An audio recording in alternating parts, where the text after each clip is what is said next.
Në sallën e bibliotekës së qytetit të Lushnjës u zhvillua dëgjesa e dytë publike mbi vendosjen e emrit të këtij institucioni kulturor, i cili deri më sot nuk mban emrin e një personaliteti të letrave shqipe. Takimi organizua nga Bashkia Lushnjë me pjesëmarrjen e mësuesve të letërsisë, përfaqësuesve të shoqërisë civile, si dhe anëtarëve të shoqatës së lidhjes së shkrimtarëve dhe artistëve të qytetit.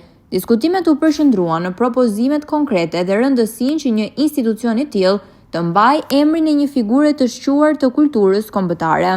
Të pranishmit i përshëndeti nënkryetaria e Bashkisë Lushnjë, Edlira Mezini, e cila falenderoi pjesëmarrësit për kontributin dhe theksoi se biblioteka e qytetit ka nevojë për një emër që përfaqëson vlerat e letërsisë shqipe dhe identitetin kulturor. Faleminderit që jeni bërë pjesë e kësaj dëgjese të dytë publike për emërtimin e bibliotekës së qytetit tonë.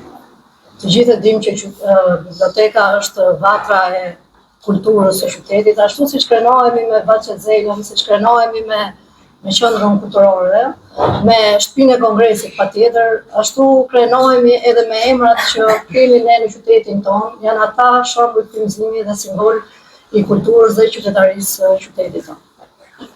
Le të vendosim sot, le të përzgjedhim, le të diskutojmë me emrat, le të propozojmë emrat që ju dëshironi të jenë kandidat për emërtimin e këtij institucioni të qytetit. E deklaroj të hapur këtë dëgjesë, shpresoj shumë të gjejmë gjuhën e përbashkët, të vendosim një shembull frymëzimi dhe një simbol të vërtet të kulturës së qytetit tonë. Në bashkëbisedim, pati propozime konkrete me emra të përmendur edhe në dëgjesën e parë publike.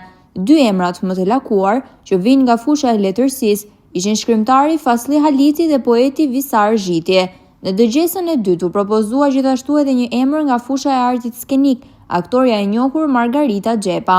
Takimi u mbyll me vendimin që 3 emrat e propozuar t'i paraqiten Këshillit Bashkiak, i cili do të përzgjedh figurën që në vijim do t'i jap emrin bibliotekës së qytetit për lexuesit lushnjar.